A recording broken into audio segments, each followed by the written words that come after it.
At 3 years old, we hit the child.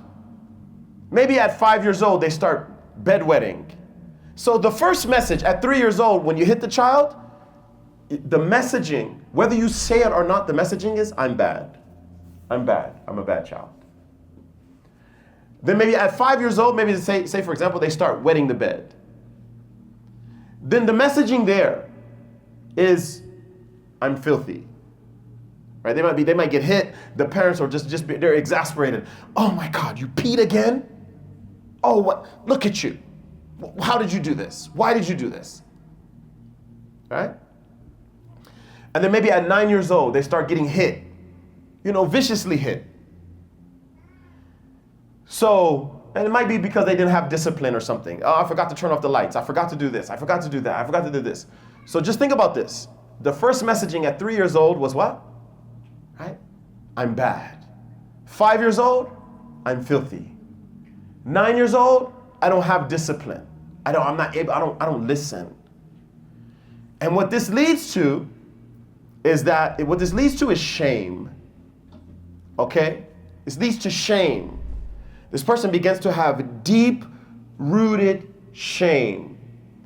And the way that it shows up later is low self-esteem. All right? People-pleasing.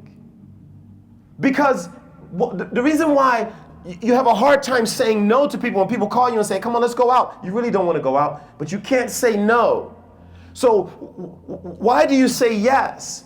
Because you're still caught up in that cycle of being young and trying to earn the love of your caregivers.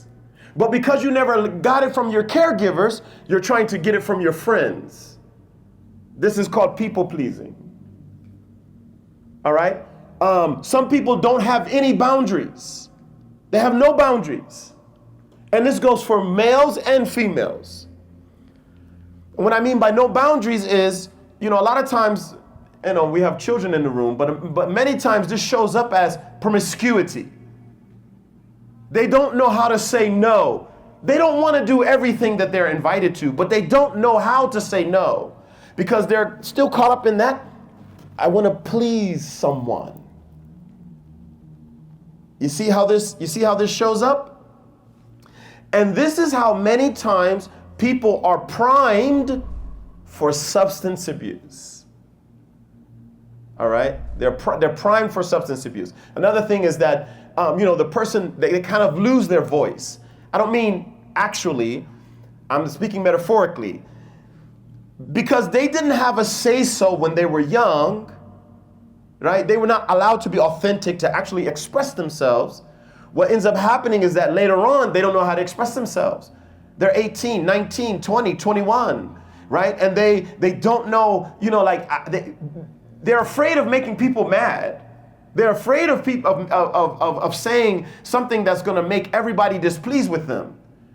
But that's rooted in their childhood. It's not rooted in the present.